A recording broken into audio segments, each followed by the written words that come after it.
Let's move on to Botswana now. Poor policies and a lack of incentives are posing a major threat to efforts by some private companies in Botswana to generate clean fuel. CCTV's Peninah Karibe was in the country's capital. She filed a story about Botswana's biodiesel company that is blazing the trail, if you will, towards green energy production in the country against several odds.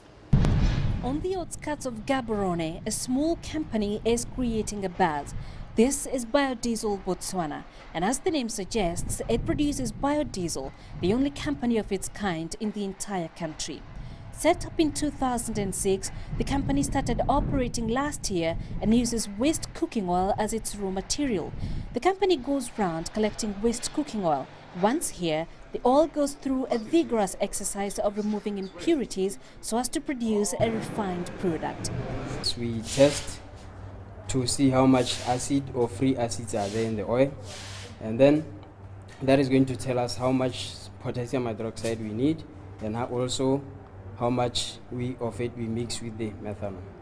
Because all those acids, we need to neutralize them so that they don't disturb our reaction.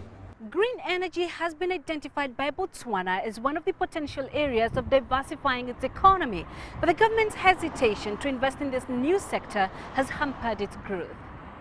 For one, we don't have the policy and the regulatory framework that talks about biodiesel manufacturing in Botswana.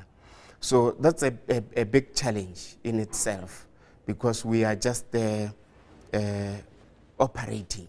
There are no tax rebates or anything. It's even difficult, for instance, for Biodiesel Botswana. They have to pay VAT, but their competitor doing normal black diesel, which is actually polluting. Biodiesel Botswana produces 20,000 litres of biodiesel a month and hopes to push its production to 40,000 litres. But with no access to credits nor subsidies from government, achieving that has been difficult. Access to a good market has also been a challenge, so the company turned to the Botswana Innovation Hub for its marketing. With clean energy being touted as the solution to most of the continent's challenges, companies such as Botswana Biodiesel are hoping this will convince governments across the continent to make policies that will move the sector forward. Peninah Karibe, CCTV, in Gabarone, Botswana.